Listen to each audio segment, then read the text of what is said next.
Unlike the past, Derek was clearly smarter. He didn't clumsily rely only on words to provide a description. After receiving Mr. Fool's permission, he conjured a series of scenes from the memories that he could recall. He showed the exploratory process and the points he found important to the Hanged Man, Justice, the Magician, and the world in a fragmented fashion, and then he included some explanations for them. The walls that had collapsed in the darkness, the streets that passed through the destroyed buildings, the stone pillar-propped white and blue ancient temple that was covered in dust under the light of the animal hide lantern, the statue that hung upside down from a pitch-black cross, the series of murals depicting the fallen creator who suffered from the sin in place of humanity, the exceptionally alluring mushrooms, the statue at the altar that had strangely opened its eyes, and the young yellow-haired Jack who had been hiding in the back. All these scenes took shape and were reflected in the eyes of the Tarot Club members in the most direct and realistic manner. The gloomy and dark tone, the sense of crisis with every step that was taken, and the bizarre development that the son was experiencing made Audrey rather excited. She became extremely interested in what he was saying. This is the situation around the city of Silver. It's more attractive than any novel I've ever read. This is the charm of mystery, uncertainty, and terror combined, of course. To the humans who live there, this isn't a good thing. Audrey's thoughts were in disarray. She wanted nothing more than to immediately become a powerhouse at the level of a demigod and venture into that region ruled by darkness and storms. Klein watched and sighed emotionally. He was sighing because it truly wasn't easy for the city of Silver to last all this time in such an environment. He sighed because little son still wasn't smart enough and had no experience. Otherwise, he would have been able to completely present the events that happened in the form of a movie or documentary. It would certainly be exciting and attractive. However, this way, the description would take too long. My spirituality wouldn't be able to endure if everyone were to watch such a movie. Also, the longer one stays above the grey fog, the more likely it is that something bad will happen in the outside world. Klein suddenly felt lucky. Alger finished watching in silence as he thought over it. He got the son to pick a few important points he had chosen to present them above the long bronze table. Among them included the mural of the fallen creator resisting the 6 evil gods. Which evil gods are these? Alger looked at the octopus with lightning wrapped around its body, black waves at its feet, an avian feathered cloak on its back, and the 3-pronged trident in its hand as he began to make connections. Derek shook his head honestly. I don't know. I thought you would know them. Audrey and Force cast their gazes over at the same time, carefully observing them several times, but they still failed to come up with any guesses.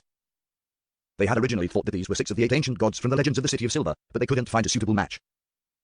After all, there was a dragon, an elf, a giant, a phoenix, and an annihilation demonic wolf, while there was only one giant in the mural. The fool took a serious look, and his pupils nearly contracted. In consideration of his standing, he had only taken a cursory look at the mural in the beginning, but now, he finally realized that something was wrong. This is very similar to the statues of the 6 gods which I saw in the Tudor family's underground ruin. Except that one is a normal version, and the other is a corrupted version. It really is a bit hard for people to look at it directly, especially Earth Mother, Lord of Storms, and Eternal Blazing Sun. Not only have they been sullied as evil gods, but they're even akin to ugly monsters. Klein didn't feel a sense of sudden enlightenment from having realized the truth. He had expected the true creator to disparage the 6 gods and distort their images. However, I can't completely ignore the possibility of this mural appearing. Just like how I had always thought that the Orthodox gods didn't have a human form, with only symbols left. As a result, the statues in the ruins of the Tudor family have made me less certain. It seems like the establishment of the images of the gods have undergone a long evolution. And many secrets are hidden within. Klein was relieved when he saw that Miss Justice was focusing on examining the mural and didn't pay attention to Mr. Fool's attitude. Because it involved whether or not little son could get out of the strange predicament of repeating that short period of life, he decided to tell them what he knew. Of course, the long introduction and display of the images of the 6 gods inside the underground ruin didn't fit the identity of the fool. He intended to control the world to complete this task. And this was in line with his goal of making the world and Sherlock Moriarty equivalent. The fool should enigmatically say, Ebonite, Sun, Storm, Wisdom, Earth, Giant, and then give no explanation. With superfluous descriptions, Klein thought for 2 seconds and let the world say in a hoarse voice, I've seen similar statues.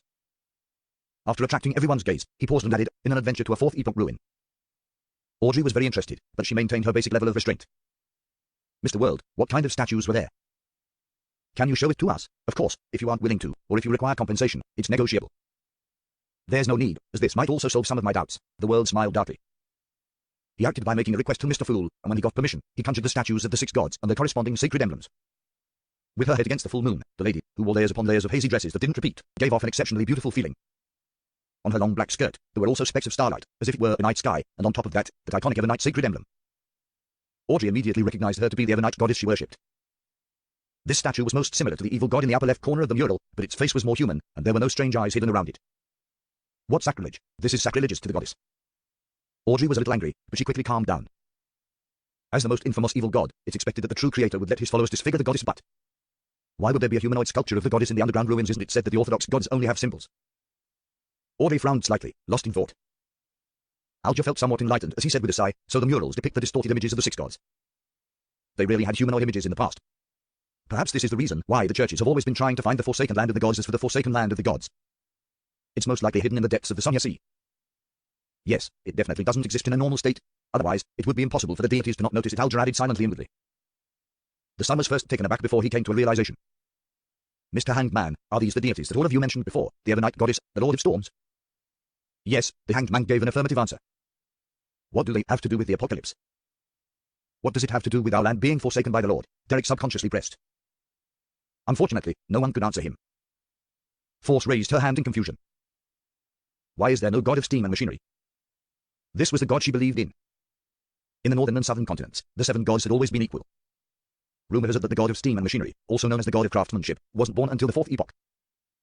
From the looks of it, it's true, and the time node at which he was born seems to be in the late 4th epoch, not in the early or mid-4th epoch, the Hanged Man said.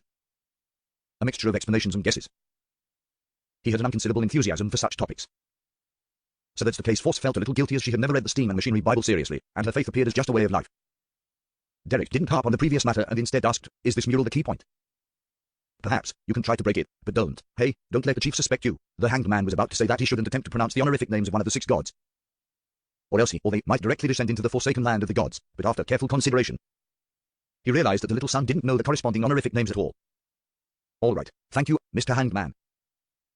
You're always so kind and enthusiastic. Also, Miss Justice, Miss Magician, and Mr. World, you are similarly as kind-hearted. Derek thanked them sincerely. Kind, enthusiastic, the Hanged Man was momentarily unsure of how to react. This was the first time that someone had used such words to describe him. After the discussion was over, Klein suddenly remembered something.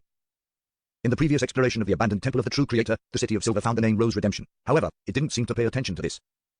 It can't be ignored according to the evil spirit in the underground ruin. This extremely secretive organization is an organization led by fallen angels. And it is in no way inferior to the Twilight Hermit Order. Perhaps the cyclic time was set up by them thinking of this, the fool, who was sitting upright in a high back chair. Leisurely adjusted his posture and used his fingers to lightly tap the edge of the long, mottled table. Audrey immediately turned her head and looked at Mr. Fool in excitement, waiting for him to give a hint. The Hanged Man, the Sun, the Magician, and the world also looked expectantly at Mr. Fool. Amid the fog, Klein chuckled and said, Rose Redemption. Rose Redemption, what is that the key point to getting out of this predicament? That's right, there's such a name in the corner of a mural near the top of the temple. Derek seemed to understand something. Alger, Audrey, and Force also recalled and gave the name Rose Redemption high importance, but they didn't fully understand the true meaning that Mr. Fool was trying to convey. Honorable Mr. Fool, what does Rose Redemption represent? Audrey raised her hand and took the initiative to ask. This time, Klein didn't respond other than giving a short laugh. His idea was very simple. The organization, the Rose Redemption, was intricately tied to the true creator. No matter what happened in the temple, it would always point to them in some way. As for whether this name was a so-called key point, Klein wasn't sure or worried. After all, he held the right to interpretation. If the Sun and the others misunderstood the real meaning, how could it be Mr. Fool's fault? Seeing the fool chuckling silently, Audrey and the others had no choice but to withdraw their gaze and stop asking questions. In a situation like this where they were only given hints and not explanations, they didn't find it problematic. Existences at the level of deities typically had similar habits, and sometimes, what they gave weren't even hints, but revelations. In the eyes of a powerful figure like Mr. Fool, just providing a single name is enough. Our failure to comprehend things is because we're lacking. We need to work harder at figuring out and attempting things. Audrey was increasingly looking forward to her future as a psychiatrist. I remember that there was something related to Rose Redemption in that semi-abandoned temple. Alger tilted his head and looked at the sun. Without any hesitation, Derek nodded and said, yes. It was text derived from Jotun in a corner of the murals. We used quite some time to decipher those words. Text derived from Jotun. Alger hadn't paid much attention to this detail before, but he couldn't help but make connections at that moment in time. That little boy, Jack, seems to have gone there from the Sonia C. Text derived from Jotun. Alger deliberated before making a request to conjure a line of text. Those words were in ancient Fisak, the origins of the northern continent's language, and they meant Rose Redemption. Derek took a closer look and was stunned. It's very close, but the way that the words end is handled differently. Mr. Hanged Man, is this a language from where you come from? As he spoke, Derek conjured the text on the mural again. Yes, Alger gave an affirmative answer. This language itself is evolved. The one you found should be of an earlier type. In the world of linguistics, this type of language, which is similar to ancient Fisak, is widely regarded as a characteristic of the Solomon Empire. Historian Klein gave the most accurate answer in his mind. Alger paused. What about the content of the corresponding mural? I wasn't in charge of that area, and I didn't take a careful look before departing. Derek instantly felt ashamed. Alger nodded without a change in expression. Find a chance to clarify this. There might be a crucial point hidden within. All right, Derek was increasingly convinced that things weren't so bad after all. Seeing that he had relaxed quite a bit, Audrey was a little curious and a little puzzled as she asked, Mr. Hanged Man, if that young boy named Jack is the child of the listener you described, why would he be able to communicate with the Sun and the others? After discussing the corresponding terms for Rose Redemption, she was completely certain that the City of Silver used a different language compared to the other countries in the northern and southern continent like Loan. And above the grey fog, everyone is able to communicate fluently, without any gaps in communication. It's all thanks to Mr. Fool's powers, Audrey praised in her heart. Alger scoffed as he looked at her. Miss Justice, you haven't experienced any Beyonder events, have you? Jack has already become such a terrifying monster, so what else can't he change? Trust me, there are times when language knowledge is very easy to obtain, with it taking just a second or two. Audrey blinked, feeling that she had once again exposed that she didn't have much experience or knowledge in mysticism. After this matter came to a close, the tarot gathering resumed as per the usual schedule. Audrey looked towards the end of the long bronze table and said, "Mr. Fool, this time there are 3 more Ursel diary pages. I still owe you 7. Upon hearing that, Force hurriedly added, "Mr. Fool, I also received some responses. There will be new Ursel diary pages the next time." "Very well," Klein chuckled in response. By the side, Derek suddenly felt ashamed again. Because he hadn't had time to visit the library last week to look through any material and memorize historical details due to his participation in the exploratory team. After a simple process, Klein picked up the 3 diary pages which were conjured, and he began to read with great anticipation. The 8th of August. For the first time, I was invited to the White Maple Palace to attend a ball held by His Majesty. These aristocrats are really fucking extravagant, with the food they eat completely being in pursuit of novelty. Things like grilled swans, sheep's testicles. I have to say, I was very surprised at the beginning. The aristocrats of this world, yes, this is limited only to aristocrats, really love cleanliness. It's common for them to take baths, and toilet paper has already taken a nascent form. They totally aren't like the aristocrats of Earth's Middle Ages. I originally thought that this was an effect of the existence of true gods, but I was later informed that this was an improvement that had to be made because of some kind of threat. Beyonders of a particular sequence are able to spread the plague through dirty habits. I wonder which pathway and sequence that is. At that time, my first thought was that there's something wrong with these aristocrats' brains, right? Since they're afraid of the plague, why don't they clean up the streets? Why didn't they build a complete sewage system? Why don't they uplift the slums? They're all in the same city. Does this mean that this place will be fine when there's a plague over there? Well, with water sources, food, and people isolated and moving only in one direction, perhaps it really will be all right. But there are plagues that can be transmitted through the air. When I hold a high position, I must push for urban planning and clean up the environment. Even without the plague, just living in such a stinking city is still very annoying. Oh right, I've been summoned tonight by His Majesty. I thought that since I was born on Earth, I, who received an education of all men being equal, would be neither humble nor arrogant and appear rather calm. But in fact, I remained very nervous and excited, unconsciously bending my waist and bowing my head. Of course, I know that in terms of dignity, I'm equal to the king. This is the charm of power. Even though this entire page is filled with daily activities, the Emperor has still managed to make me laugh. He was also someone with a goal indeed, even for someone born in the modern world. They will still become apprehensive and sycophantic when faced with someone of high status, a person who can influence their fates. Klein smiled, his mood much more relaxed. He turned to the second page and continued reading. The 11th of November, about to advance to sequence 4 to become a demigod. After this, as long as I don't lose control, then my life's natural order will experience a qualitative change. I would no longer be a short-lived creature. Of course, different sequences of different pathways will be in different states. I face 2 choices. One is Alchemist of the Savant pathway, and the other is Mysticologist of the Mystery Prior pathway. Eventually, I chose not to change pathways since the Hidden Sage is a very dangerous existence. However, I ultimately suspect that he isn't a real deity. Perhaps, he is of a slightly lower level. After becoming an alchemist, I will be able to inject soul into the items I create and give them life. This is the feeling of being a creator. It will definitely be excellent. It's also the reason why I continued choosing this Beyonder pathway. After obtaining this sequence as Beyonder characteristic, I should be able to complete more of my concepts. There will come a day when the saying, "It's not that we aren't working hard, it's just that the cheat has a Gundam." It will be a Gundam in the truest meaning of the word. The only problem is that the corresponding ritual that alchemist needs to extract all the life force of a particular region. Desertification of the land and the drying of lakes. Why is this not much different from a cult sacrificial ritual? I've always felt that the potion sequence system has too many dark and crazy parts to it. Occasionally, it would be so evil that it can make one despair. The Emperor also feels the same way. Seeing this, Klein couldn't help but sigh. Sometimes, he also felt that the background color of this world was greyish-black and crazy. Things like the law of Beyonder characteristics, conservation and indestructibility, the laws of pathway convergence, and interchangeability of close sequences all bring about change that leads to tragedy. Alchemist is a very interesting sequence. Alchemical life sounds forbidden and is a domain very close to that of deities. I wonder if the Emperor made any Gundams before he was assassinated. Probably not. Klein's thoughts drifted away for a moment. He was rather curious about the ritual of becoming a demigod like high sequence Beyonder. Unfortunately, Russell didn't record much of it. After all, it was a diary, not a notebook. Sequence 4 Mysticologist of the Mystery Prior pathway sounds good too. Klein turned over the second diary page and displayed the third page in front of him. The 23rd of April. This bunch of aristocrats really are a mess. I even thought that Mam Karen had seduced me for sex because she had taken a fancy for my inner self. But who knew that her husband, the Earl of Champagne, was peeping in the opposite room? He was even thrilled and even f***ing wanted to FK me. I'm sorry, but I just can't accept it, so I had to kick him out of the room. Compared to their family, I'm just a pure child. Klein was momentarily speechless. He felt that the private life of Emperor Cell was really filled with excitement, and that many of the Intis aristocracy were also sufficiently eccentric. If some aristocrat tries to seek novelty and finds a curly-haired baboon, some kind of disease might even be born. Klein sighed and looked down.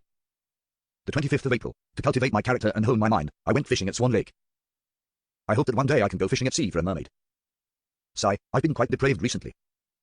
I have to invigorate my spirit and invent more things. I can't leave any gaps. Since I transmigrated to this world, I will brand this era with my name. Emperor, it's better if you had fallen into depravity. Klein's mouth twitched without any intention of making comment. Then, he calmly looked at the last diary entry on the last page. The 26th of April, Zaratal came visiting. I deliberately asked him what the miracle was. He asked me in return about what I thought it was. What I think it is, there is only one miracle in my heart, and that is the wonders of civilization. For example, the great twilight hall of the Fisak Empire, the former residence of the giant king, Ormir. Zaratal finally gave a direct answer. He said, "What is a miracle?" "A miracle is to be resurrected from the dead. A miracle is to be resurrected from the dead." Klein suddenly remembered what had happened to him. The head injury of a man who shot himself in the head miraculously healing. A beyonder who, having died from having his heart crushed, crawled out of his grave in the middle of the night. Are these considered miracles of being resurrected from the dead? Is this the miracle the leader of the secret order, Zaratal, spoke of? And sequence 2 of the seer pathway is called a miracle invoker. At this moment, Klein felt like he had grasped something important, but he was unable to piece together all the clues to form the truth he wanted. As I had guessed before, there are other factors at work for my choice of having seer as my beginning sequence. My greatest support is the mysterious space above the grey fog which happens to eliminate all interference and provide seer as the most coveted environment. My characteristic of resurrection also seems to have come from the grey fog as well. When I came to Backland, the events in which Nimblewright Master Osego was involved in were naturally drawn to me, which is consistent with the convergence of beyond the characteristics of the same pathway. The higher quality it is, the stronger the attraction as the effects appear intermittently. The sudden change in the Antigonus family notebook style of passing key information to me, related to the main peak of the Hornus Ice Mountain range via the misfortune cloth puppet, might also be a result of such elements. Combined with the other miscellaneous phenomena, does it mean that this mysterious space has a very close relationship with the seer beyond the pathway? That this is a great zero sealed artifact of the corresponding sequence? Or perhaps it's a divine kingdom left behind by a sequence 0 of the same pathway? There's also the possibility of it being the so-called uniqueness of the seer pathway. Klein moved his gaze away from Russell's diary, his anticipation for advancing to a high sequence beyonder increasing. He wondered what he would discover in the hidden area after he completed the staircase of light. Perhaps the reason for my transmigration and the way home will be found there. He suppressed his excitement and allowed Russell's diary pages to disappear from his hands. At the same time, he became increasingly wary of the leader of the secret order, Zaratal. He was a powerful existence that had long since become a miracle invoker from the seer pathway many years ago. There might be times and matters that have his fingerprints hidden all over them. Although all of these thoughts were churning in his mind, Klein acted as though nothing had happened as he calmly said, "You can begin your transactions." Force immediately turned to look at Miss Justice, who sat on the same side of the table, and she said with expectation, "I have received the reply. My teacher has a pair of mirror dragon eyes. The price is £1,000. Upon saying that, Force felt a little uneasy. This was because Dorian Gray Abraham's reserve price was £800, which was already at a premium above the usual £500-600. And on that foundation, she had added another £200. After attending so many tarot gatherings and all kinds of beyonder circles, I finally understand one thing. Just like Emperor Russell said, money isn't omnipotent, but nothing can be done without money. Although I've already received the fixed payment for my new book and have savings reaching £350, there's still the Spirit Eater stomach pouch awaiting me. There's also all kinds of expenses needed for sequence 7, 6, 5, and even for the meaning before Mr. Fool's secret hint is that I should be able to be freed from the curse of the full moon once I become a high sequence beyonder, even if I can find some of them. Through teacher, I can't fully rely on him and the Abraham family. In this regard, saving up money on my own isn't enough, and efforts must be made to make money. The price of £1,000 is really expensive. If Miss Justice wishes to bargain, I'll later tell her that teacher agreed to lower the price by £100 after repeated negotiations. As Force waited for the reply, she consoled herself. £1,000? Audie never expected to receive news for the psychiatrist potion ingredient so quickly, so she subconsciously asked in a confirming tone. Without waiting for a reply from Force, she happily added, "Okay, deal." Although she still owed Viscount Blaine the final installment and still owed the Fool's Adora £2,000, she would officially be declared an adult at the New Year's ball. Not only would her control over her wealth be greater than ever before, but she would also receive many valuable gifts, such as the one promised by her father, Earl Hall, a few days earlier. He had promised to give his dear daughter a further £50,000 in Backland Bank shares and more than £2,000 in cash. Hence, £1,000 wasn't a number that she was bothered with. Audie had originally asked Mr. Fool to extend the payment period of the £2,000 to February or March in order, on the one hand, to pay off her debt to Viscount Blaine, and to save up money as discreetly as possible without arousing suspicion. On the other hand, she had to set aside an additional budget for the ingredients of the psychiatrist's potion. Now was the time to use the budget. At most, I'll have to tighten my belt like how I did for the past few months. After March, there wouldn't be any problems. Audrey thought, not troubled at all. She agreed. Force was both happy and confused. Force asked Mr. Fool to bear witness to the transaction and arranged for Miss Justice to make the payment first before she delivered the beyonder ingredient on Wednesday. As Force decided to head for Prince Harbour immediately upon receiving the cash, without wasting any time in the middle, she looked at the three gentlemen, the sun, the hanged man, and the world. Does anyone have any information on the Spirit Eater stomach pouch? After calming down, she discovered that with her experience in the acting method, she could digest the excess beyond the characteristic much faster than she had expected. 1 week was almost equivalent to 2 weeks of the past. In about 10 days, she would be able to completely digest and resolve the problem. When she gathers the ingredients and advances to Trick Master, she felt that she would be able to perfectly pass the first test given by her teacher, Dorian. She would gain more attention and would no longer be a mere student who was taken in out of gratitude. Derek nodded and said, "I was just about to tell you that during this exploration, we obtained some Spirit Eater stomach pouches. I can exchange it at low prices after I return to the City of Silver." That's under the premise that I'm no longer under surveillance. Okay, but it seems that you have no use for gold pounds, Force asked directly. After the operation to save Little Sun, she had a preliminary understanding of the City of Silver. Without waiting for the Sun to say a word, Alger interjected, you can hand me the corresponding cash or gold coins to me. £300 is a very reasonable price. I will provide the Solar High Priest potion formula to the Sun. Mr. Hanged Man, you have the formula to Solar High Priest, Derek asked in pleasant surprise. During his previous patrols and his recent explorations, he had increasingly felt that the powers of the Sun pathway were perfect for dealing with the dark. Although the giant pathways sequence 6 Dawn Paladin could already create a light of dawn in the realm of the holy and light, it's still inferior to a light suppliant. The Hanged Man nodded slightly and said, that's right. He had found the Solar High Priest potion formula in a treasury of the Rorsted Archipelago. But it was only recently that he had found an opportunity to provide sufficient justification and other sufficient conditions to have the right to read it once. The reason that he gave was that people suspected to be priests of the Church of the Eternal Blazing Sun had appeared on the Sonia Sea. And since he was temporarily unable to return to the Intis Republic, he could only search for the potion ingredients corresponding to Solar High Priest. Moreover, the hatred for the Eternal Blazing Sun could turn mere rumors into the basis for action by the Church of the Lord of Storms. Derek was delighted at first, but he soon said with some awkwardness, the value of the Sequence 7 potion formula is higher than a Spirit Eater's stomach pouch. I don't have the gold pounds all of you were talking about. You can repay it with ingredients of the same value, the Hanged Man gave a terse response. But I don't know what I can get from you first. You should make a list of the common monsters found around the City of Silver and their corresponding ingredients. I'll then choose from that list. No problem. After this exploration is over, I will do it as quickly as possible. Derek was visibly relieved. By the side, Klein wanted to face palm, but in the end, he didn't manipulate the world to break the deal. It was because he also wanted to know what kind of monsters and ingredients were common around the City of Silver. As Audrey secretly sighed, the Hanged Man looked around and raised his request. I need a pair of Dragon-eyed sea condor eyes. I'll pay the necessary compensation. He only mentioned the Dragon-eyed sea condor eyes in other words.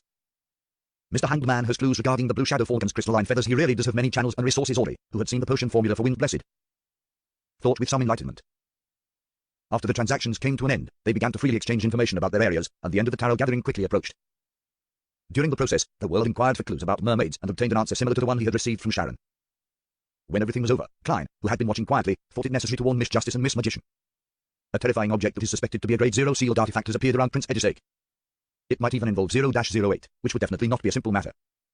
Furthermore, the last time a similar situation occurred, Tinjan City had faced the threat of an evil god's spawn, and it had almost disappeared from the map. Hence, now there's also a hidden danger in Bagland. Klein thought for a few seconds, making the world say in a hoarse voice, ladies and gentlemen, I have recently received some information that a major event is brewing in Bagland. This will bring about a great deal of unrest and may lead to a tragedy. What's the major event? Audrey asked with concern. Unknowingly, her brow had begun to slightly furrow. I don't know. The world shook his head calmly. Where would the element of unrest and the possible tragedy come from? Force asked nervously. From the previous gatherings, she had confirmed that Mr. World's sources were trustworthy. The world acted stumped as he shook his head and said, there's contradictory information, making it impossible for me to give a definite answer. Upon saying this, he looked up and earnestly cast his gaze towards the figure within the grey fog at the end of the mottled table. Honourable Mr. Fool, your adorer in Bagland must have detected something, right? Everyone's eyes immediately focused towards the end of the long bronze table, with everyone feeling different feelings, curiosity, worry, anticipation, and tenseness. With the attention on him, Klein leaned back and said in a casual tone, Edisake Augustus, Prince Edisake Augustus. What connection does he have with the danger that might lead to tragedy? Moreover, this matter seems to have received the attention of Mr. Fool. Audrey instantly matched the name with a face, giving a rise to great worry and doubt in her. In her opinion, things that caught the attention of Mr. Fool were either very dangerous, extremely secretive, or had far-reaching importance, and were by no means simple. For example, the true creator had attempted to descend upon Bagland with the help of Lanny Vass and the harsh conditions of East Borough's factory district, Emperor Ursel's Dark Emperor card, or the death of the Duke Nagan and the Twilight Hermit Order. Taking these examples into account, Audrey had good reason to believe that, if not handled well, or given too little attention, the major event involving Prince Edisake would inevitably lead to a very, very terrible storm. Yes, Prince Edisake hasn't bothered me for quite some time, and I was only relieved by that and didn't think too much about it.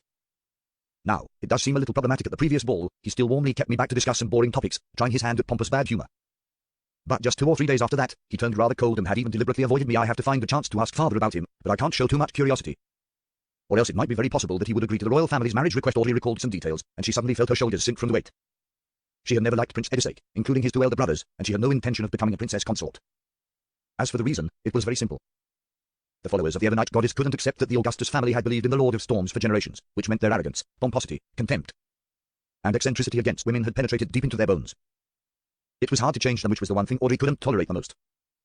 When she thought of the strict, ancient, and extremely conservative environment she would find herself in after becoming a princess consort, Audrey felt that she would surely go crazy and flee, disregarding everything else. So, she wasn't moved at all by the rather solicitous flattery of the princes. She was even very repulsed. Edisake Augustus, the last name implies that he's a member of the royal family. I vaguely remember that he's a prince. What dangerous matter is he going to do? I have no way of coming into contact with him. Right, I can ask Miss Audrey and Viscount Lane for help. But I have to think of a reason ahead of time to prevent any suspicion from them. Force frowned slightly as she interpreted Mr. Fool's words. Alger was very interested in the matter, but he didn't dare to ask Mr. Fool, who was obviously just providing a hint. He could only ponder to himself for 2 seconds before saying to Justice, the magician, and the world, the atmosphere over the sea isn't calm either. It might have a connection with Backland, just like those machines. His words were completely baseless. He simply wanted to exaggerate the degree of the danger and let the 3 Tarot Club members in Backland investigate it diligently. I have to say that Mr. Hanged Man has acted in concert so well. Klein, who was watching from the sidelines, gave up on the idea of having the world say something similar. He only mentioned Prince Edisake, but not the lady with the sapphire ring who was suspected of having a Grade 0 sealed artifact. He didn't even mention the possibility that the matter Prince Edisake might be involved in had to do with 0-08 and Int Zangwill because he didn't know the circumstances of the top sealed artifact. That could even destroy a country. All he could rely on were minute clues to make guesses that he wasn't completely sure of. He was afraid that if he directly told the key points to Justice and Miss Magician, their investigations would be detected by the target the moment they honed in on the target. This was also why Klein didn't try to find an opportunity to inform the machinery hive mind. Based on his guesses about sealed artifact 0-08, he suspected that if he left Minsk Street and rode a horse carriage to the Lever Cathedral or the Steam Cathedral, he would encounter an unexpected and absolutely unstoppable attack, such as the eruption of a sealed artifact hidden underground or a fatal strike of a high sequence beyond. Only the screening of the grey fog allowed Klein to not worry about such problems. To a certain extent, he could inform Justice and the Magician about this through a more gentle, more roundabout, and more veiled manner. In addition, Klein had other plans. It was to leave Backland by going out the stage as a side character among side characters and changing his appearance without anyone noticing. He would then secretly return and contact the machinery hive mind in a manner beyond the Grade 0 sealed artifact senses. Let's hope this will succeed. I hope there's a chance of finding Int Zangwill.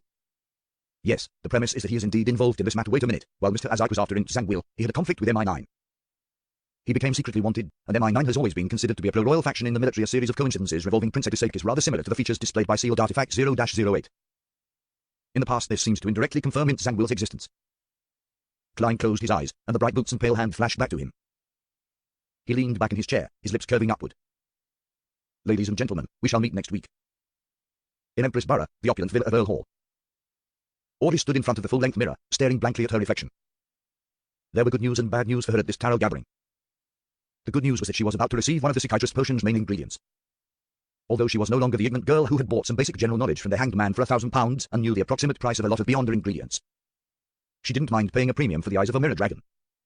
After Duke Nagant's assassination, she gained the desire and motivation to raise her sequence to receive the corresponding combat strength. For this, she didn't want to wait any longer and was willing to pay a price. As long as the ingredients appeared, she would immediately accept the offer as long as the price wasn't too outrageous. In case something unexpected happened. It's like a precious piece of jewelry that many noble ladies have set their eyes on. It's also like the purebred houses with unique bloodlines that men like. The corresponding premium is inevitable and unavoidable. At times, it's not impossible to have the price double or triple. Besides, with Force busying herself in the process of contacting her teacher, she definitely shouldn't be left wasting her time while taking on risks. Yes, she also doesn't know that I'm Justice. Audrey thought indifferently. As for the bad news, it was no doubt related to the matter of Prince Edisake. It left her concerned and worried. Fortunately, Mr. World received the news, and Mr. Fool had provided a warning. Otherwise, who knows how things would have turned out. Audrey, with such excellent conditions, you can certainly solve this problem. Come on. The girl drew the sign of the crimson moon against the reflection in the mirror and tried hard to be optimistic. Then, she restrained her emotions and headed out to the piano room, preparing to participate in her scheduled piano lesson as if nothing had happened. This was because Earl Hall and his wife, as well as Hibbert Hall, wouldn't be home until dinner, and she had no one to ask for information now. She could only tell herself to be calm, to be composed, and to be patient. Before the tutor arrived, Audrey casually played the piano, using the beautiful melody to cleanse her mind and soul. When she finished playing, she noticed that Susie had opened the door at some point and was sitting beside her. She still had a pair of gold-rimmed glasses hanging around her neck. Audrey, what problems did you encounter? The sound of your piano tells me that you're frustrated over something, Susie said suddenly. Audrey froze, not knowing how to reply. She suddenly felt that having a mind-reading dog at home wasn't necessarily a good thing. Within the campsite that had a lit bonfire. With his eyes closed, Derek Berg thought back quietly to what had happened at the tarot gathering and made sure that he hadn't forgotten the memories of his repeated experiences. After an unknown period of time, he opened his eyes, which were brimming with anticipation, and looked around. However, what entered into his eyes were Flames and his teammates, who were exactly the same as in his memories. At that moment, the cross-legged demon hunter Colin, who was leaning against a stone pillar, said, "We will set off after 50 rounds of lightning." At this moment, Derek was sure that everything that had happened before wasn't a dream or a hallucination. Chilwood Borough, 15 Minsk Street. Klein went down to the first floor and sat in the activity room, feeling the warmth of the fireplace. He quietly rocked in the reclining chair without reading the newspapers, magazines, or even books. It was also peaceful and silent until he heard the ringing of his doorbell. Klein, who was wearing a house shirt and cashmere vest, got up and walked towards the door. The visitor took him by surprise. He opened the door and chuckled. "Good afternoon, Emlyn. Aren't you supposed to be helping at the Harvest Church at this hour?" It was the handsome, somewhat effeminate, vampire Emlyn White, whose hair was combed back at an angle. The arrogant man's expression froze when he heard Klein's greeting. It took him a bit of effort to recover his composure. "I have something to consult with you, detective." "Sherlock, Moriarty," Emlyn enunciated one word at a time. After inviting him into the activity room, Klein returned to his reclining chair and asked with a smile, "What is it?" "The fee for a consultation is £1, but the consultation cannot exceed an hour." Emlyn White didn't pay attention to his words, and he said while deep in thought, "A big shot wants me to do something, although that matter can help me solve my problem indirectly. It also contains a great amount of risk. I don't have any friends, and I'm afraid my parents will be worried, and you're a very knowledgeable beyond a detective. What do you suggest?" "Reject or accept?" "Solve your problem, clearing the psychological cue." Klein said thoughtfully, "I can't give you any advice with just a word something." Emlyn White fell silent for a few seconds before he clenched his teeth and said in a low voice, "It has something to do with that fool." "Huh?" Klein almost lifted his hand to his ear. After a second of confirmation, Klein clasped his hands together and leaned forward. "What exactly is this something?" "No, I can't say any further." Emlyn White shook his head firmly. Afraid of being probed, Klein didn't pursue the matter. He simply analyzed the situation based on the information that the vampire had just revealed. Something to do with the fool. It can help Emlyn White resolve his problem contains a high risk combined with his previous ideas. This seems to indicate that he intended to hold an appropriate ritual to pray to the fool, which is also me, so as to eliminate the psychological cue and gain his long-awaited freedom. However, this is no longer a ritual that Emlyn will be holding himself. It's a result of a particular big shot's instructions, and with this vampire's bride, for him to address the person that way, it most likely means that the person is a powerhouse among the sanguine. Why would a sanguine big shot send a descendant to pray to the fool? Have they started working with the Aurora Order? Confused, Klein looked up at the expectant Emlyn and scoffed to himself. Try guessing if I'll respond to your prayers. He hesitated for 2 seconds and didn't make a suggestion. Instead, he said, statistically speaking, when praying to a hidden existence without understanding the situation, 30 out of 100 cases would not receive any response. 68 cases will end up encountering all sorts of terrible things and cause them to lose their lives, or live a life worse than death. Only 2 cases have the possibility of success, allowing them to get what they want, but the price they pay might not be what they want. As a former keyboard warrior, Klein had always believed that when it came to proving something or reinforcing a point of view, anyone who just gave an example, an exception, without mentioning the entire sample and overall statistics, was being an asshole. It was merely a trick of concept, and in these cases, there were usually similar companion words, such as "I have a friend," "a girl I know," or "someone around me." Therefore, to convince Emlyn White, he deliberately fabricated some data. Of course, this wasn't entirely baseless. At least, many of the files which Klein had read while he was a member of Anatork's team had described similar situations. Only 2 cases of success. Problems happened to 68 cases. Startled, Emlyn couldn't help but lift his hand to smooth his hair. Basically, that is the level of danger over the matter you're going to do. If you have malicious intentions, the risk is even higher than this, Klein replied sincerely. Emlyn shook his head subconsciously. "No, there's no malice. Besides, the big shot will protect me in the process." "No malice. Even if you have malice, you might not know since you're just cannon fodder who has been pushed to the front lines." Klein raised his right palm and strengthened his tone with a gesture. "This will reduce the risk by a lot, but it definitely won't reduce it to 0. Does that big shot really have the means to resist a hidden existence?" "Probably not," Emlyn answered haltingly. So, Klein spread his hands. He suddenly revealed a smile and said, "Emlyn, there is no need for you to take this risk. Even if you completely believe in Earth Mother, it will not affect your life in any way. Look at the citizens of Finnepotter.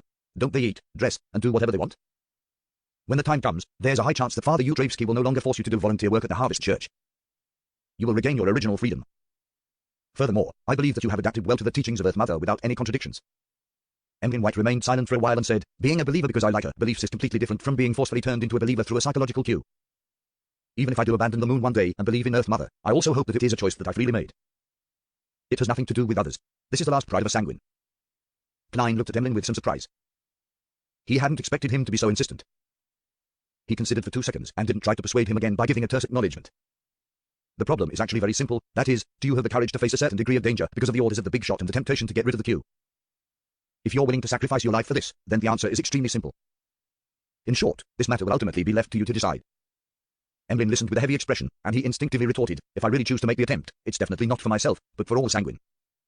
Resolving this problem is just an additional perk. For all sanguine, what matter of mine involves all sanguine. That big shot was lying to you, right?" Klein sneered. "Do you believe that a weak vampire has the chance to save an entire race?" Sanguine, Emlyn emphasized.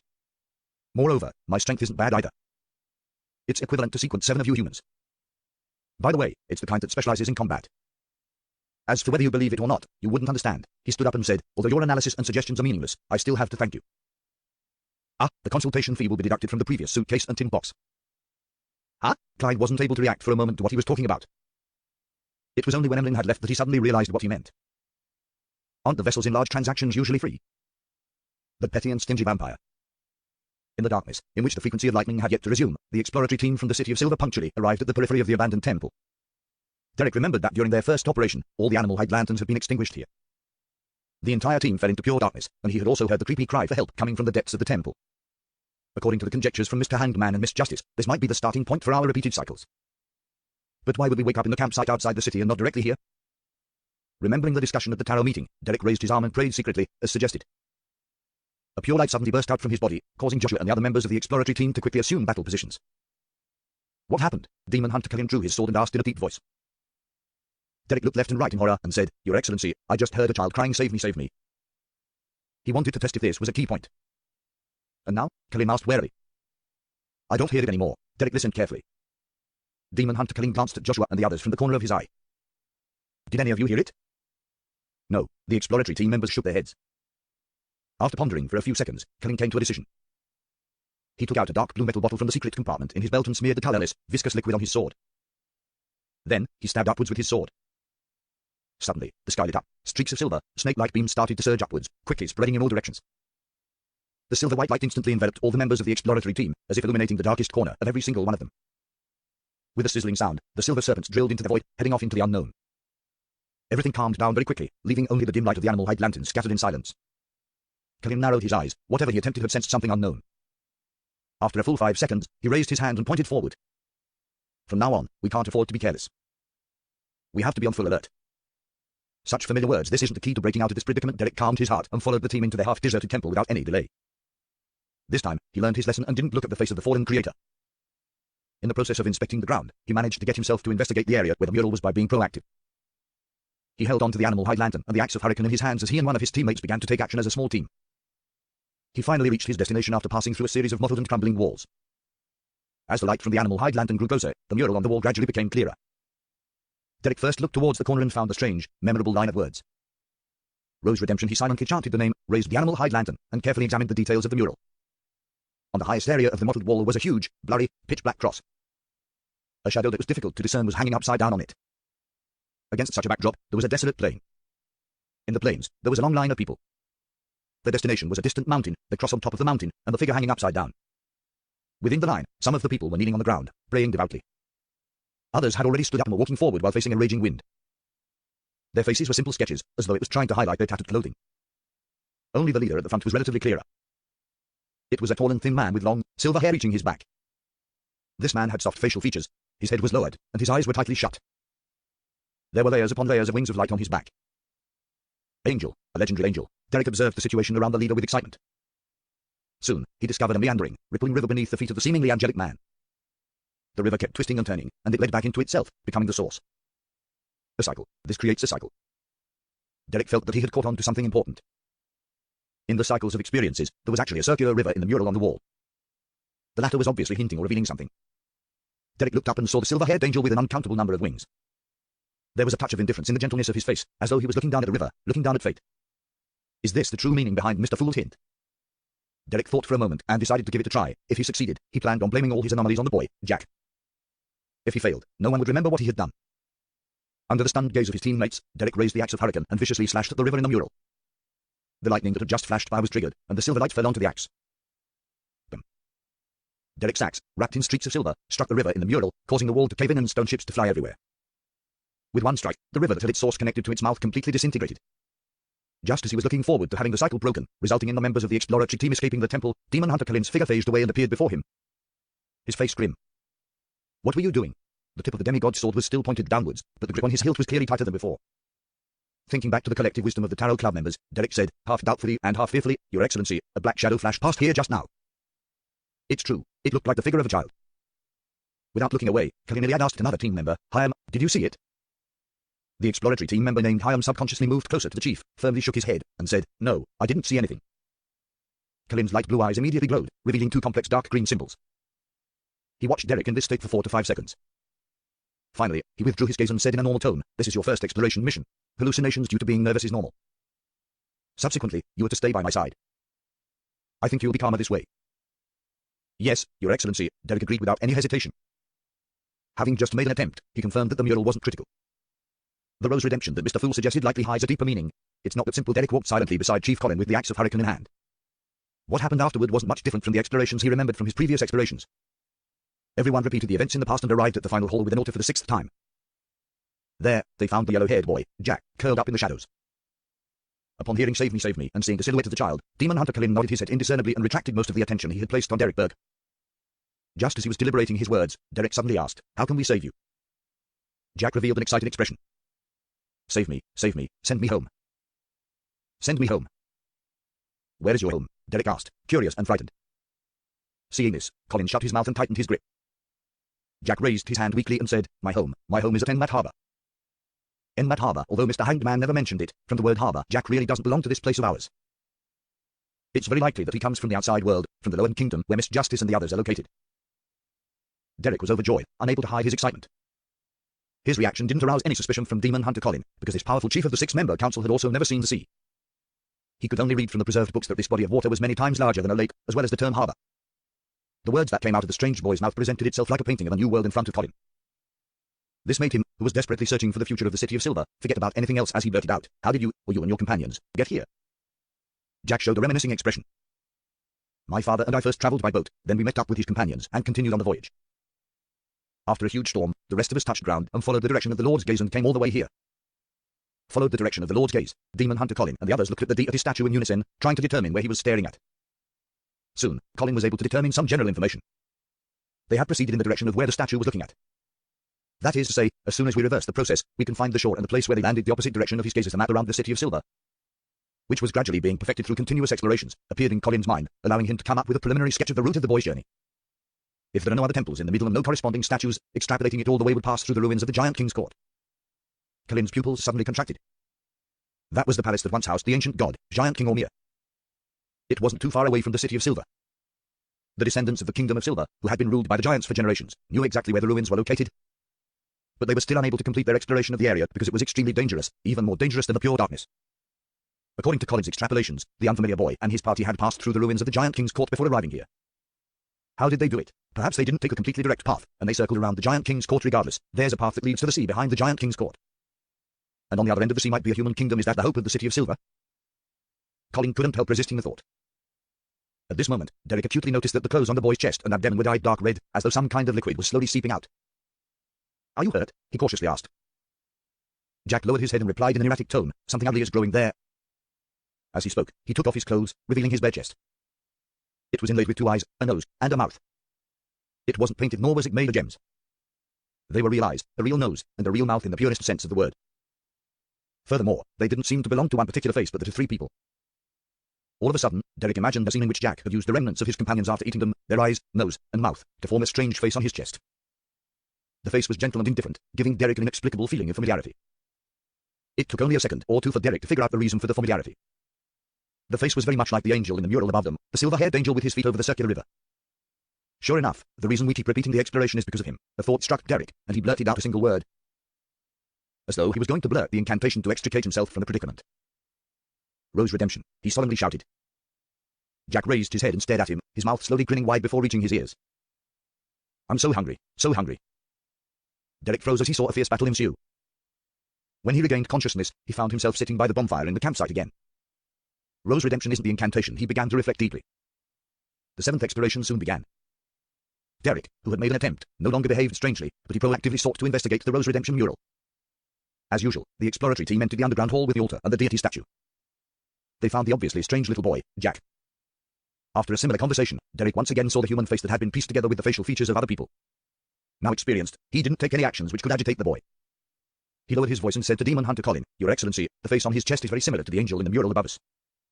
It's the angel with silver hair, whose feet are above the river that has connected from mouth to source. Yes, the mural which is labeled Rose Redemption at the corner." Colin was taken aback at first before he frowned. As he paid attention and consoled Jack, he sized up Derek from the corner of his eye.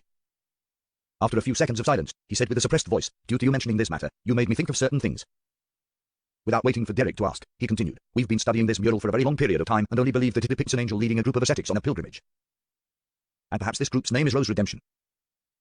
The river, that runs from source to mouth, represents a cycle, and our interpretation of it is that this pilgrimage takes place over and over again.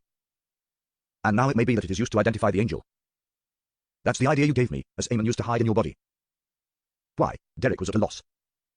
Demon Hunter Colin stared at Jack and said, "The worm left behind by Aemon had the symbol of time, and the circular river is often related to fate." Putting the two together, it reminded me of a few books that mentioned something that I'm unsure of their credibility. When the Lord that created everything, the omnipotent and omniscient God, cast his attention on this world, he had many angels around him. Among them were leaders of the angels, kings of angels, that were closest to being a god. There were a total of 8 of them, and some of their names have already been lost to history. There are still records of others, perhaps simple or detailed. Legend has it that the sons of God were among these 8 kings of angels. Among them, 2 kings of angels had the titles Angel of Time and Angel of Fate. Derek was immediately enlightened as he asked for confirmation. "You believe that Aemon is the Angel of Time and that the mural is depicting the Angel of Fate?" "I can't be sure for now. Only the title Angel of Time has been passed down. As for the Angel of Fate, the records are relatively detailed." Colin suddenly took a deep breath. Immediately, he solemnly said, "Angel of Fate, Tail Devrara Ouroboros." In the evening, within the Odor family's underground structure, Emlyn White looked at the iron-black coffin and said to the ancient sanguine inside, "Lord Nibs, I accept the ancestors' mission." Nibs replied in his aged voice, "Very good. When do you want to begin? Do you have any wishes that remain unfulfilled?" Upon hearing Lord Nibs asking about his last wishes, Emlyn White's calves went limp, and he almost regretted it. He stiffened his neck and said, "There's no need. We can begin now." The iron-black coffin with its strange patterns lay quietly in the center, and there seemed to be hidden shockwaves in the air that seemed to be silently colliding. Emlyn White stood in the corner and lit the candles according to the normal ritual procedures, burning the essential oils and corresponding herbal powders. A dense and unsteady atmosphere emanated, and after recalling the requirements of artificial sleepwalking, Emlyn lowered his head, began to enter cogitation, and repeated the honorific name of the Fool. The Fool that doesn't belong to this era. The mysterious ruler above the grey fog. The King of Yellow and Black who wields good luck. Amidst his monotone voice, Emlyn gradually entered a magical state. His body felt relaxed and reserved. It felt like he was in deep sleep, but his spirituality was light and energetic as it constantly spread outwards. At this moment, he had a feeling that he was continuously drifting upwards. In the ancient palace above the grey fog, Klein was sitting at the end of the long bronze table, tapping his fingers on the rippling light screen to his side. He was expressionlessly watching the praying figure in amusement. Although it was vague, Klein could tell at a glance that it was vampire Emlyn White. Very courageous, having the drive akin to buying a dog. Klein sighed and didn't respond. He had previously tried to divine the purpose of the Sanguines, but he was unable to obtain any effective revelations. The only thing he was sure of was that it had nothing to do with the Aurora Order. This piqued Klein's curiosity, but he wouldn't take the risk of responding to Emlyn White when a lofty Sanguine was beside Emlyn. He didn't know if he could grasp traces of the mysterious space above the grey fog and threaten it like blasphemer Aemon. He had no intention to confirm it since he was dealing with an avatar of Aemon back then. Yet, he was now facing a powerful Sanguine's true body. There's no need to take risks on matters of no importance. Even if I want to know the real purpose of the Sanguines, and it's not like there's no other way. Klein looked at Emlyn White in his state of artificial sleepwalking. He said to himself with a smile, "I can delay my response." He planned to wait until tomorrow or the day after. He would suddenly respond when Emlyn White was without protection and when the Sanguine had given up. However, there was a premise, which was to first use divination to confirm the degree of danger. Tail Devra just like that river. Derek Berg suddenly thought of something. Demon Hunter Colin solemnly nodded. "Yes. It means that we may have stepped into a river that runs from its mouth to source, preventing our departure. Fortunately, this should only be remnants of that Angel of Fate's power. He isn't hiding here. No, it's definitely certain that it has long since been the case," Derek silently said to himself. At this moment, Colin took out a dark red metal tube. He unscrewed the cap and gulped it down. His light blue eyes quickly turned lighter, tinged with silver. In the end, his pupils seemed to turn vertical, reflecting Jack's figure. A few sparks of silver light lit up in his eyes. They circled or collided at random in an extremely intense manner. Ding. Demon Hunter Colin first stabbed his sword into the ground, and with a flip of his hand, he pulled out his other sword, smearing it with golden, sun-like oil. Noticing this action, Jack's expression immediately changed, as if he was shrouded in a thick shadow. Before he could open his mouth, Demon Hunter Colin moved. He pulled out his sword from the ground, leaving behind a blurry figure.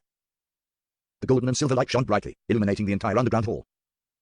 The light before the little boy was the most intense. After a mournful scream, the darkness once again shrouded the altar. Jack stood in his original spot, without taking even a step. However, the face on his chest had disappeared, leaving behind only a hole where his pulsating internal organs could be seen. A few meters to Jack's side, Demon Hunter Colin genuflected, his 2 swords hanging down at an angle. In front of him, the face was torn apart, reduced to scattered eyes, a nose, and a mouth. These organs spasmed and bounced like electric shocks, and soon they were still, rotting rapidly like they were supposed to. In an instant, Derek felt an invisible, aqueous barrier around him silently shatter. Almost at the same time, he seemed to have left the swift river and returned to the bank. Looking at the gloomy underground hall and the upside-down deity statue, and at Jack, who had a distorted expression and had fainted due to the pain, Derek felt a sense of joy and relief. He knew that he and the others had finally escaped the cycle of repeating their lives. Derek was well aware that although the final solution didn't seem complicated, it might have taken dozens or hundreds of repeated attempts to find the clues and solution, without knowing any clues or the problem beforehand. In the process, the slightest carelessness could lead to death, and Derek had no way of knowing if a life that was lost could experience a redo, or if they would still revive by the bonfire but would end up dead after escaping this predicament. What's even more serious is that people would always repeat the same choice, which was to say that they wouldn't be able to discover the problem in the first place. Without the corresponding memories and experience, they wouldn't detect any abnormalities even if it was the 1000th time. And they would completely lose themselves in the circular river until they reached the end of their lives due to the normal flow of time in the outside world. At the thought of such a possibility, Derek thanked Mr. Fool wholeheartedly for restoring his memory and giving him a hint. Turning his head to the side, he saw that Joshua and the other members of the exploratory team didn't show any abnormal reactions as they checked the surrounding area in a way that was similar to the sixth exploration. Perhaps it will only be after returning to the City of Silver that they would realize that they'd lost a part of their lives from the difference in dates. Derek thought silently. At this moment, Demon Hunter Kalin stood up, walked back to the boy's side, and took out another smaller metal bottle. He then poured the thick black liquid inside onto the boy's empty chest. The liquid quickly condensed into a translucent membrane, sticking to the wound and stopping the flow of blood. "Hi, Joshua, the both of you are in charge of him." Colin suppressed his throbbing hand and ordered in a low voice. To him, this was the City of Silver's hope for ridding the curse and defeating the prophecy of the apocalypse. Few Derek wanted to covertly thank the fool, but he realized that there was no corresponding prayer gesture. In Empress Borough, the opulent villa of Earl Hall, the sumptuous dinner glistened under the light of the candles in an alluring manner. Unlike what was imagined in the newspapers and magazines, the dinner for a great aristocratic family wasn't serious, and there was no need for silence. This was a rare occasion for family members to gather together. While eating, they would casually chat about a variety of relaxed topics in order to communicate and solidify their relationship. Audrey sliced a piece of steak which was produced from her ranch, observed Earl Hall's expression, and, without hiding her curiosity, she asked, "Father, did something happen to Prince Edisake recently?" If nothing had happened, then her plan was to pretend that she had heard irresponsible rumors that didn't correspond to reality. It wasn't uncommon for this to happen among the aristocracy. Earl Hall paused, raised his eyebrows, and asked, "What did you hear?" "There really is something." Gleaning information from her father's reaction, Audrey replied with a faint smile, "Some rumors, but they seem to be true." Earl Hall rubbed his temples and said, "It's not a very serious matter. Audrey, I know what you're thinking, so I don't have to hide it from you. This involves a relatively ordinary scandal of the royal family. To put it simply, Prince Edisake has fallen in love with a commoner girl. This led to the death of an aristocratic descendant. The royal family has blocked the spread of this matter, not wanting to cause too much of a commotion." His wife took a sip of champagne and said, "It seems he isn't mature enough. Mother is being very tactful with her criticism. It does sound suspicious. Has Prince Edisake really gotten himself involved in a dangerous situation that would bring about terrible changes too?" Backland, Audrey put on a look of sudden understanding and said with a smile, "This makes me wonder, why would the story of freedom and love involve the death of an aristocratic descendant?" Hibbert Hall kept his head lowered while slicing the tender steak and guessed with great interest. "It reminds me of the complicated love stories that are so common among the believers of the Lord of Storms. It's very common to fight for honor and for a lady. It's a tradition that has been placed into a museum." Earl Hall denied his eldest son's statement. Audrey seized the opportunity and thoughtfully said, "I don't think Prince Edisake is that kind of person, and rumors have already proliferated. Maybe that's not what they really want to cover up." "Perhaps not." Earl Hall ruminated over these words, unconsciously frowning. Knowing when to stop, Audrey didn't say anything else, and she naturally led the conversation in a different direction. She planned on probing her other noble friends about the matter. As a girl that Prince Edisake had once courted, it was absolutely normal for her to want to know the details of the matter. Whether it was curiosity or indignation, they were enough to motivate people to make such an attempt. Being unable to maintain a state of artificial sleepwalking for long, Emlyn White returned to reality in exhaustion. Opening his eyes, he stared at the iron black coffin. Then he said with a mixture of relief and disappointment, "Lord Nibs, there's no response." After a long moment of silence, Nibs finally said in a rather hoarse voice, "Okay. Stay here tonight to prevent any accidents from happening." All right, Emlyn didn't try to insist otherwise. He spent the night in worry and trepidation, but the night was so serene and unremarkable. It silently faded only when Backland's rare winter sunshine scattered across the window. What bad weather. Emlyn left Odora's villa, lowered his hat, and mumbled while he got onto a rental carriage. His destination was the Harvest Church south of the bridge. After the carriage continued steadily for some time, Emlyn's vision suddenly blurred and he saw an endless grey fog. Then, to his amazement, he found himself in a mysterious and majestic palace, sitting at a long, mottled bronze table. At the very end of the long table, there was a figure shrouded in a thick grey fog, looking down at him from above. For a moment, Emlyn White was stiff and his mind was blank, like a marble statue sitting there. Then, he heard the figure leisurely sitting in the thick grey fog indifferently ask, "Why did you pray to me?" Emlyn's mind buzzed and he blurted out, "It's a revelation from my ancestor. She told us through a dream that the apocalypse is approaching and that we need to make preparations. And I am key in this matter. My mission was to pray to the fool. Find authorized novels in the novel, faster updates, better experience. Please click for visiting." Hearing the undisguised and detailed response, Klein, who had prepared his answers, was at quite a loss on where to begin. This vampire, Emlyn White, had explained everything he wanted to know. A revelation from the ancestor. Didn't the ancient goddess Lilith perish in the second epoch, long before the cataclysm, and have her authority taken back by the creator?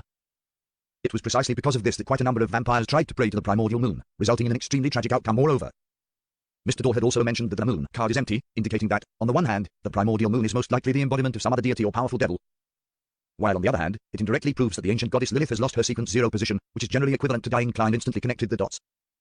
He originally imagined that Lilith, who responded to the sanguine's prayers on particular matters, was a relic from the ancient goddess, such as the uniqueness of the moon pathway.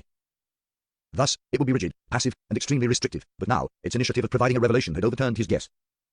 two possibilities. One is that Lilith is being impersonated by another deity who has occupied a key point ahead of time, preventing any opponents from reaching sequence 0 of the moon's pathway. In essence, the entity doesn't care about the sanguine, and the provided revelation is a kind of test.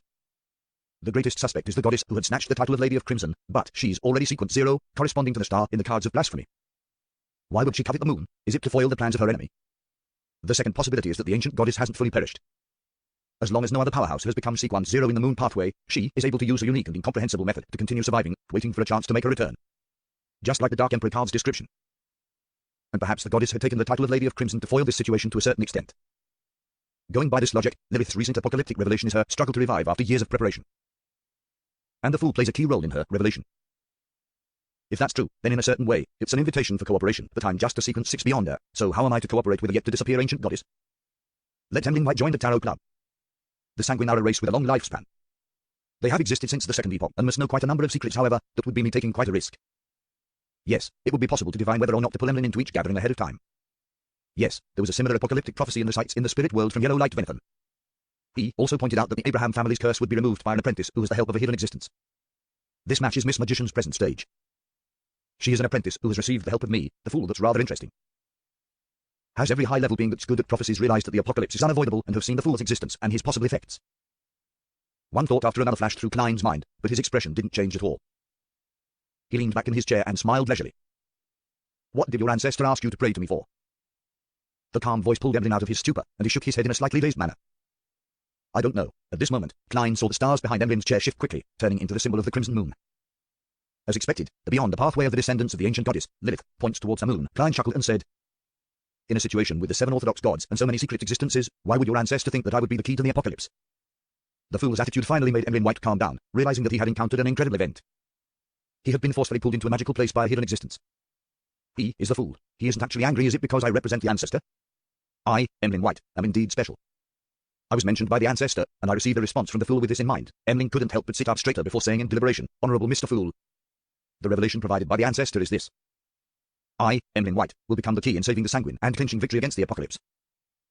And all of this will begin from my praying to you. The meaning behind his words was, the key to the apocalypse isn't you, but me. This fellow has such a 8th grader syndrome, sighed to him. That's right. He has always been very arrogant and feels self-important. Klein lampooned silently with a popular phrase from the past. Amused, he said, the same question, why me and not the 7 orthodox gods or the other hidden entities? I don't know. Emlyn shook his head honestly.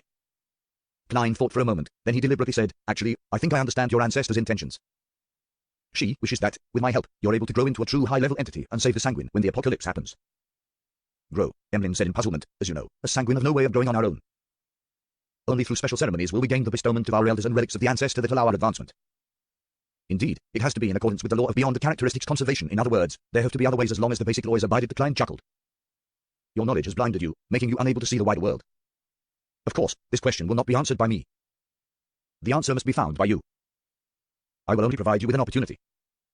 He paused for a second, then he said in a condescending manner, do you wish for such an opportunity? Without any hesitation, Emlyn got up and bowed. That is what I wish for. Hey, where did your arrogance go when facing a hidden existence? Why is there only humility? Klein secretly lampooned as he tapped the edge of the mottled long table and said, but you have to adhere to certain matters. Please speak. Emlyn held back his excitement. Klein smiled and replied, you cannot reveal anything related to me to anyone unless you gain my permission. This includes the Sanguine who were previously present at the ritual. But Emlyn was somewhat unable to accept the request. Klein asked warmly in a very certain manner, it's likely that Lilith didn't get you to report to anyone afterward. This could be inferred from the fact that there was no prayer content in the revelation. Lee, he directly called the ancestor by her name. It sounds like they're old friends. Emlyn's heart trembled. He lowered his head and replied, no. Klein said with an unperturbed smile, this is a secret deal, which is why I responded after you were free from surveillance. Similarly, you don't need to report this to Lilith as it will let certain people notice it. Seeing Emlyn nod in understanding, Klein added, if you want to be the key to saving the Sanguine, you must suffer the pain of the corresponding thorns. For example, you will not be understood by others, be slandered, and looked down upon. You can only silently proceed forward in the darkness while being burdened by your heavy mission. The words that were aimed at him made Emlyn White imagine a corresponding scenario. He, who was always mocked by his kinsmen because of his fondness of dolls, had gotten lost and entered the Harvest Church. Stained with traces of shame, he, who had never been valued and thought highly of by his elders, would silently guard his race from the corner, protecting everyone without anyone knowing. Very soon, Emlyn, who had moved himself, respectfully replied, your will pass through the earth. Klein leaned back and said very lightly, I tacitly consented to the establishment of a secret gathering, and it is held right here. Are you willing to join this gathering in search for the method to become powerful to save the Sanguine? I am, Emlyn replied without any hesitation. Klein nodded in satisfaction. Do you have any other requests? Emlyn was overjoyed. He said in a hurry, Honourable Mr. Fool, I would like you to help me dispel the psychological cue in me. A bishop of the Church of Earth Mother. I know. Klein calmly interrupted him.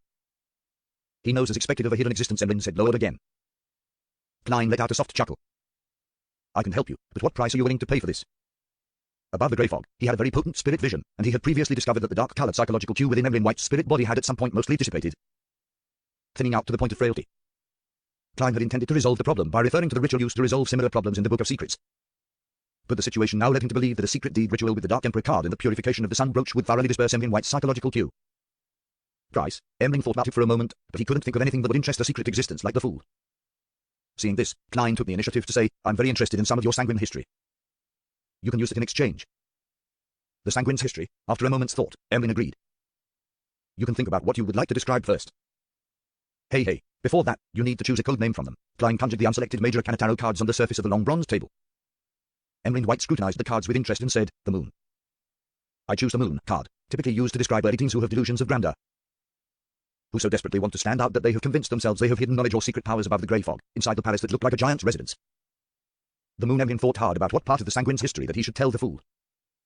He and the ancestor are old friends, so he must know what happened before the cataclysm, so I don't need to repeat it in the fourth and fifth epoch. The glory of the Sanguine wasn't rare, and there was a lot of history to talk about, but there was only one most important point. Emlyn quickly came up with an idea. From what he knew, the Fool was likely an ancient god before the cataclysm. Due to certain reasons, he didn't perish and had slept till today, gradually in the process of recovering.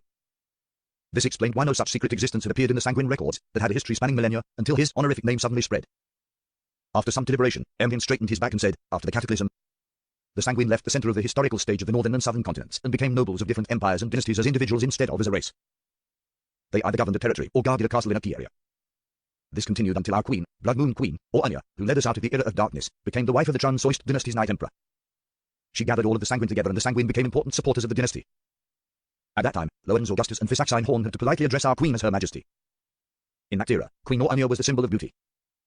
If there was a magic mirror that could answer questions, then the answer to who is the most beautiful of them all would be her. The more Emlyn spoke, the prouder he became. He went from being reserved and serious to becoming extremely talkative. A magic mirror that can answer questions. Isn't that at odds? I wonder if there are any members of the machinery hive mind who were so bored out of their minds to ask the question, mirror, mirror, on the wall, who is the fairest of them all? I wonder how our oaths will answer. Klein sat in the same posture, smiling as his thoughts wandered. After droning on and on, Emlyn's expression turned serious. All of this shattered in the War of the Four Emperors. The Night Emperor perished, along with the Queen. The Sanguine suffered a terrible blow, and while trying to reap the final fruits of victory, the four noble families, Augustus, Einhorn, Soren, and Castilla, split the empire, destroying the royal family which was lacking in high-level beings.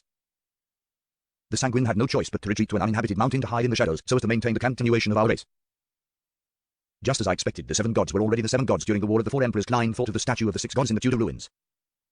Fortunately, the seven gods were fractured back then and the four countries attacked each other. After paying a certain price, we finally escaped the disaster. At this moment, Emlyn was in a rare state of being roused. He looked at Klein and said, Honourable Mr. Fool, do you have the time to listen to my description of Blood Moon Queen's deeds and the glory the Sanguine used to have? That will be a heavy tome formed by pages of glorious expositions. I can repeat everything in them. It looks like you can continue on indefinitely. I used to think that you were a vampire who liked puppets and didn't know much history. I didn't expect you to be so professional and academic. No wonder you always believed the Sanguine to be noble and are proud of it. This kind of guy who doesn't like going out really will delve into deep research into a topic he's interested in. Furthermore, vampires have a sufficiently long lifespan. Klein hesitated, prepared to decline Emlyn's offer in a euphemistic manner. Although he had no lack of interest in the history, time didn't allow him to listen to them all. It's enough. Klein smiled and said, I like a fair and equal exchange, so I won't let you say anything without reaping rewards.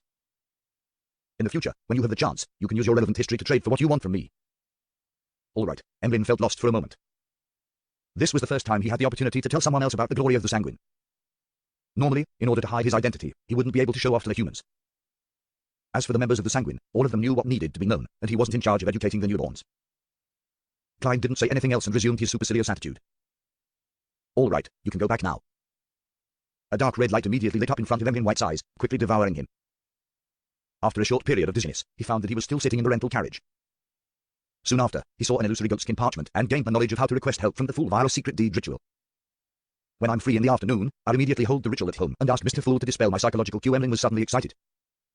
He waited until the carriage arrived at the Harvest Church before calming down and paying for the ride. After entering the cathedral, he was relieved to see that Bishop Utravsky was there preaching to the few believers of the church. He no longer felt as vexed as he usually felt and felt rather relaxed. In this state, he suddenly thought of something. Father Utravsky has never seemed to stop me from finding a way to dispel the psychological cues. What exactly is on his mind? East Borough, in a greasy coffee shop. Klein, who arrived at the scheduled time, was enjoying wheat bread with fresh pea lamb stew while he listened to Old Kohler's report of the information he had gathered over the past week. It was a pity that there was no valuable information inside. When Old Kohler was done, Klein thought for a moment, then he pulled out £2 worth of bills and pushed them over. "You already paid me just now." Old Kohler jumped in shock and waved his hands in front of him. Klein chuckled and said, "Within this week, I'll be heading south for a holiday. After a year of hard work, it's time to rest for a while. I might take 2 to 3 weeks before I return, so I'll pay you in advance. Hey, don't forget to help me gather information." Okay. Old Kohler accepted the notes with a mixture of joy and gratitude. At this moment, he had already thought of how to spend the new year. He planned to buy the cured ham he had been reluctant to buy and match it with his bread. "I really can't stand the wait, thank you, Detective Moriarty." He swallowed his saliva without realizing it. Klein picked up his hat, hesitated for a moment, and said, "You should have noticed that East Borough has been a bit chaotic recently. Don't take risks just to find out more information. If you notice anything wrong, immediately hide and avoid getting yourself involved." He was rather worried about the matter surrounding Prince Edisake, so he wanted to give Old Kohler a reminder. "I understand." Old Kohler patted his chest and said, "I'm very timid. I won't take the risk." "Very good," Klein praised.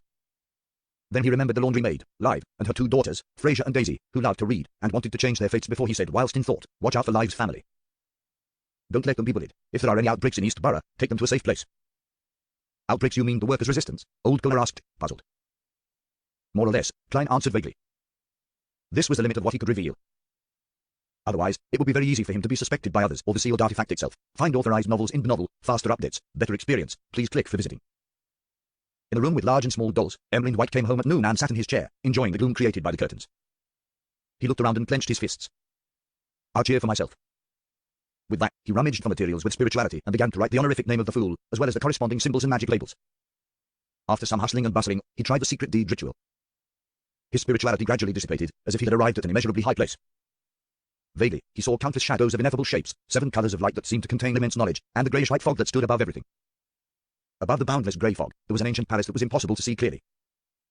Seated inside the palace was a person shrouded in grey fog. Then, Emlyn saw a figure of golden majesty and holiness, as well as black wings that blotted out the sky behind it. He didn't even have time to count the number of pairs of mysterious wings before he felt himself quickly floating upwards, making contact with that golden figure. "Ah!" He screamed miserably as he held his head and rolled on the ground, emitting green smoke from his body. It took a while for Emlyn to calm down, and then he heard the deep voice of the fool echo in his ears. "Your psychological cue has been lifted. Is this what it feels like to dispel a psychological cue?" "It's really painful." Emlyn sat on the floor, panting, his neatly combed hair falling in disarray. Atop the grey fog, Klein thoughtfully nodded and said to himself, "Indeed, the sun brochure's purifying and dispelling effects can also harm vampires." He had calculated in advance that the sunlight needed to remove the weakened psychological cue wouldn't severely damage Emlyn, so he couldn't be bothered switching to a more complicated approach. And now, the result was indeed consistent with his expectations. After taking care of this matter, Klein took off the topaz pendant on his left wrist and planned to perform a divination. "It is suitable to head to the Red Rose Manor this afternoon." After chanting 7 times in his mind, he opened his eyes and saw the spirit pendulum standing still and not spinning. The difficulty of divining something that involves a grade 0 sealed artifact or a corresponding powerhouse is too high. "I'm unable to obtain any effective revelations," Klein sighed, knowing the gist of the matter. Then, he started to divine if it would be suitable to head to Red Rose Manor tomorrow afternoon, but he received the same signs of failure as an outcome. "It's always said that divination isn't omnipotent, and it has now been proven I have to decide on my own. I have to take this step. Otherwise, there's no way for me to leave the stage unnoticed, so as to go behind the scenes the earlier the better. I can't delay it. Otherwise, this matter might become completely impossible to recover from." As his thoughts churned, Klein came to a decision. He immediately returned to the real world, put on his double-breasted frock coat and half-top hat, and he walked out of 15 Minsk Street, heading for Prince Edisake's Red Rose Manor. Outside Red Rose Manor, Klein walked out of the carriage whilst carrying his cane. He closed his eyes and calmed himself as he looked at the red-uniformed soldiers standing guard at the door. "Since sealed artifact 0-08 has been making coincidences to stop the woman with the sapphire ring from meeting me, there shouldn't be any exception today.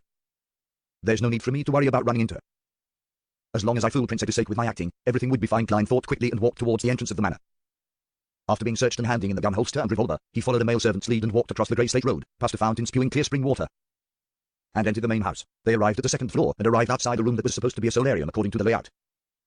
During this entire process, Klein had his heart in his mouth, worrying that something unexpected would happen. He was afraid that the situation would develop in the worst possible manner. Knock, knock, knock. After knocking gently on the door, a male servant approached the door and whispered, "Detective Moriarty has arrived."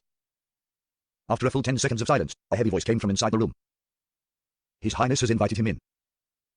The door creaked open and warmth spread outwards, with a temperature that was warmer than the hallway. Under the watchful gaze of the 2 tall guards, Klein stepped onto the thick, patterned yellow carpet. He took a few steps forward, skirting the cabinet that separated the inside from the outside, and he saw Prince Edisake sitting by the full-length windows, enjoying the rare winter sun of Bagland. The round, impressionable face didn't have the slightest trace of a smile, and this naturally created a solemn and repressed atmosphere. Because of the combination of the elegant fireplace and the metal pipes, the room was warmer than late spring. Prince Edisake wasn't wearing a coat, and his upper body was covered with a white shirt with cuffs which resembled blooming flowers and a pale yellow vest. Seeing this, Klein was actually secretly relieved, because the woman wearing the sapphire ring wasn't accompanying the prince. Thus, he quickly stepped forward and bowed. Edisake held a steaming cup of black tea in his hand and didn't invite Klein to take a seat. He maintained his previous expression and asked in a deep voice, "Any results from your investigation?" "No, my divinations, my spirit channeling, my interviews, my investigations all tell me that Talim died of a heart attack," Klein said with a heavy, painful expression with obvious signs of self-blame. "I'm just too weak in every aspect. Your Highness, you should hire a stronger and more powerful helper." "Why don't you get someone better?" he added silently inwardly. It was only then that Edisake seemed to clearly notice Detective Sherlock Moriarty's face. He felt as if he had aged considerably, as though he had been unable to sleep at ease for a long time. It wasn't an illusion, because Klein had used his faceless powers before he left to adjust the state of his face, making his skin look dry and lusterless. He made his beard appear messy and his eye bags bigger, darker, and more obvious. Edisake was silent for a moment before he put down the white porcelain cup with a golden inlaid rim. "I understand. It's indeed like forcing a square peg in a round hole. I will have someone else follow up on the matter. Prepare an investigation report and don't leave anything out." "All right." Klein inwardly clenched his fist and quickly took out a folded piece of paper from his pocket. "Your Highness, there's no need for you to wait, as I always have the habit of recording things in writing." After instructing the attendants to take the report, Prince Edisake casually flipped through it and put it aside. "Is there anything else you need?" "No, Your Royal Highness. Please allow me to take my leave." "Ah, right. I will be heading south for some time. I want to use the warm sunlight there to melt the pain in my heart," Klein sighed in response. "It's a New Year's custom of many in Lowen." Prince Edisake nodded slightly and turned to Funkel, the old butler. "Send Detective Moriarty out and get him a carriage. The nearest town to Red Rose Manor is a 15 to 20 minutes walk. I'll have to hire a carriage when I get there." "Yes, Your Highness," the old butler bowed and said politely. Klein didn't let down his guard and quickly took his leave. He followed the old butler all the way to the entrance of the manor and took back his underarm gun holster and his weapon. Less than a minute later, he was seated in a Red Rose Manor carriage. He leaned against the carriage wall and watched the manor turn smaller as the distance grew. Klein relaxed and let out a long breath, letting his hanging heart calm back down to its original position. He knew that he had left the center of the stage. After that, it's time to bid farewell to back London, head south. A complete curtain call after that. I'll change my looks and sneak back in secret. He calmly considered his subsequent plans. Suddenly, his spirituality stirred as his spirituality tensed up as he saw the door to the carriage quickly open and then silently close. Before he could respond, he saw a figure quickly outline itself. It was wearing a heavy black dress and had a sapphire ring on its hand. Sapphire ring. Upon seeing this scene, Klein, who was at the juncture of a flight or fight response, narrowed his eyes and sat back down, not daring to act rashly. This was a terrifying person who possessed a Grey Zero sealed artifact, or was a demigod of a similar level. It's really true that the more afraid you are of something happening, the higher the chances are of it happening 0-08 or something else. What happened to the coincidences you create? Klein's spirit and body instantly tensed up as he could only watch helplessly as the figure appeared in front of him. The lady's age was completely different from her dressing style. She looked about 18 or 19, had a round face, slender eyes, and a gentle and refined temperament. Deep down, she was sweet and was an outstandingly gorgeous beauty. Klein was surprised for a moment, before immediately recognizing her as he blurted out, "Trissy? Isn't this the fellow who had gone from being instigator twice to witch Trissy? How did she go from being wanted to becoming Prince Edisake's woman?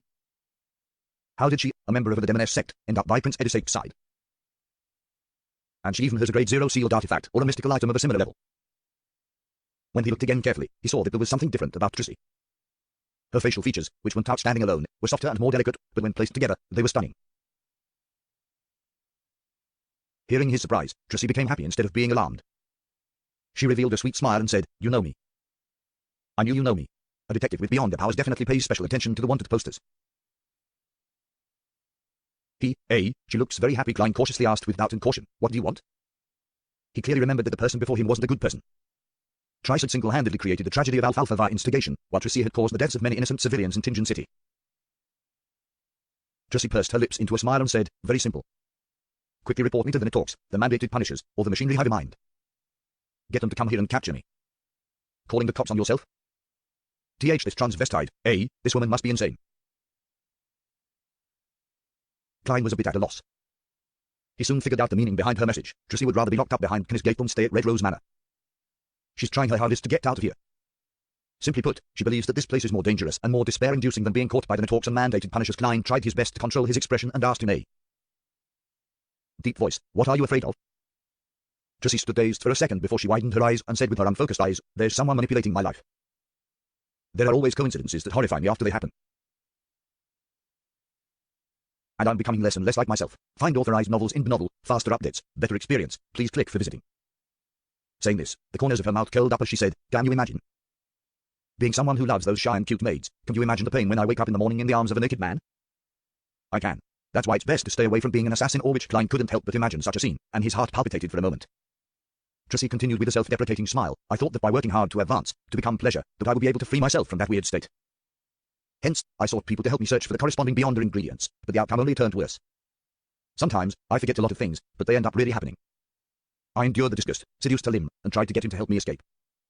Who knew that I ended up killing him with a curse without me even realizing it? Do you believe that? Hey, they even changed my name.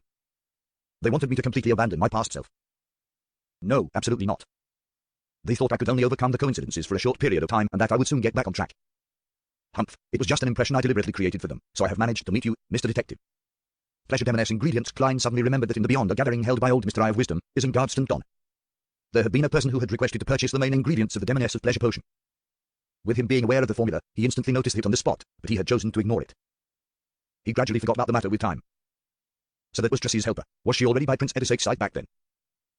Why do I somehow feel that her present smile looks so miserable but beautiful? A Demoness of pleasure is sick. Klein took a breath, his thoughts in a jumble. As he was organizing his thoughts, he asked casually, "What did they change your name to?" Tracy furrowed her beautiful brows as she answered with a somewhat blank look in her eyes, "Tracy Cheek." Tracy Cheek. Klein suddenly raised his head, his whole body turning numb once again, as stiff as a marble statue. At this very moment, there was only one page of Russell's diary that was madly reverberating in his mind. The 5th of June, I obtained an ancient book. It actually mentions the primordial Demoness's name. Her name is Cheek.